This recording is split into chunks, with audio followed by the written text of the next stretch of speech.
Urbanity in the American urban landscape is at once a cultural manifestation and the product of and the stage for the conscious and subconscious of its inhabitants. A street forms and adjusts to technologies and social changes, becoming an armature that demonstrates personal understandings of a place. The infrastructure within it, houses, sidewalks, commercial buildings, curbs, power lines, and other components, form the physical compartment of the street. More subtle meanings like memories are also present, interlaced within this infrastructure. Liam Kennedy describes the cultural imprints on the urban realm, and in particular the consequences of racial issues on physical and emotional understandings of urban life. In the book Race and Urban Space in Contemporary American Culture, Kennedy highlights fear of the unknown in confrontation with difference is playing a large role in one's experience and demarcation of the self and the other, the citizen and the stranger. He goes on to state that these perceptions are in some part dependent upon mental productions of space, but also stereotyping. If a place is represented by and charged with emotional understandings and meanings, how does this play out in the urban form of Auburn, Alabama? Can racial segregation be seen in the physical framework of Auburn? And if so, how?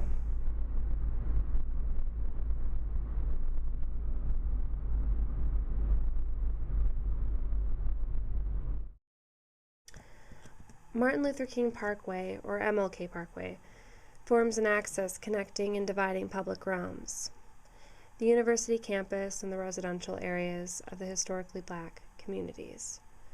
MLK also parallels the railroad, long a symbol of racial segregation.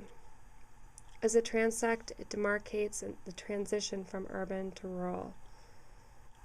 Questions arise. How has this landscape changed over time? What are the real and contrived aspects of this landscape in my perception of this space? Where are the portals or thresholds of transition? And are these things just real, or are they imagined?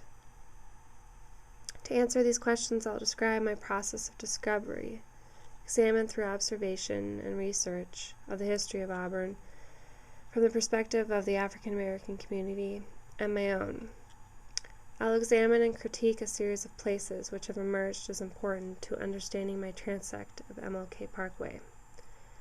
Division as physical, emotional, and political experience, and gateways that are created through different means that provide a portal between worlds. And finally, centers as gathering points along the way. The first white settlers came into the area that would be founded as Auburn from Georgia in 1836, led by Judge John J. Harper, who intended to build a religious and educational center. Several decades later, the town raised $100,000 and established a Methodist male college, which opened its doors in 1859. Supported by the infrastructure of this college, by the mid-1800s, Auburn's downtown contained 30 businesses, including dry goods stores, hotels, groceries, pharmacies, a bank, tailor shops, a shoe factory, and a mattress factory. Auburn was also surrounded by productive plantations, growing cotton, corn, and other crops. Slavery sustained this structural system, with a population of 1,000 whites and 700 slaves in the few years prior to the Civil War. At this time, all but 6 families owned slaves in Auburn, ranging from 30 to 200 slaves per family. Several housing projects also exist in Auburn, demarcating the African American communities that reside there. These are remnants of segregation and redlining. In Auburn, political territories of white and black have created different worlds. Gathering points such as the local soda fountain have long been a binding element for the town of Auburn. While Toomer's drugstore still exists as a centering focus for Auburn activities, historically it was only for whites. African Americans had other places to go: the Palm Room, Frazier Park, Tasty Shop, Vic's Grocery, and Pool Hall. These places are listed and discussed in Lest We Forget in melancholy detail. as most of these places no longer exist.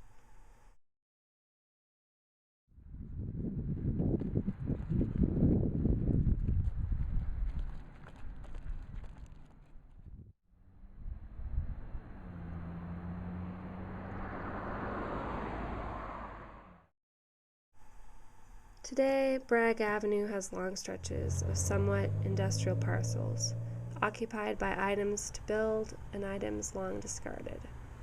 The narrowness of the road and the traffic which speeds along makes it impossible to stop and park. Instead, you are forced through. If you weren't a curious person, it's unlikely that you would ever stop to check out what's there. Most of Bragg Avenue between the railroad and the street is a windswept field. This void, occupied by a new urban ecology of grasses, wildflowers, rutted with erosion, looks as though it's been waiting for something for over a decade. South of this, towards the stadium, a fortress of apartments rise up over the landscape. You cannot cross here, it says. Here the blank spaces seem to overpower what still exists. The small houses inhabited by a mix of college students and longtime residents, 100-year-old churches, and the remnants of a once prominent African-American-owned business district. Boykin community, as framed by MLK, seems to suffer from division, but also has several distinct centers and a definite feeling of community. People know their neighbors and recognize when a stranger is in it. There are many local traditions of gathering which promote a sense of place, or that we are all in this together. Tailgating, church functions, football traditions, and even the mysterious presence of snow bring people together beyond divisions of class and race.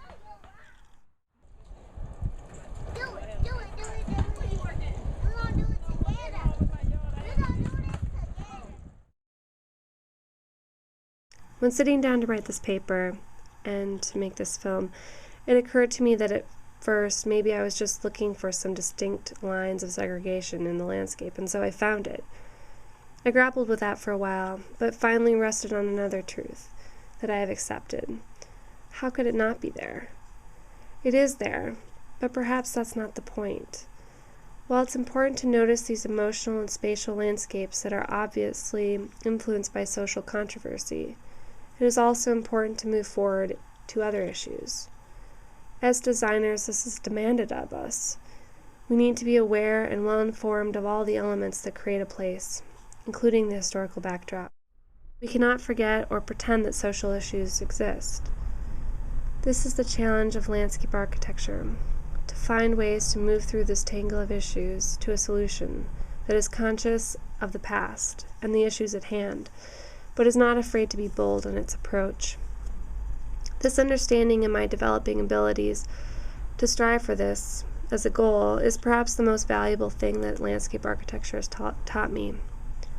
I have learned to notice the details, what to look for, how to imagine the meanings of the things I find, ways to expand my understanding of them, and then finally ways in which to react to this knowing. If we design in places that have pervasive elements such as racial segregation, class segregation, environmental degradation, poverty, these things may be on the surface or hidden.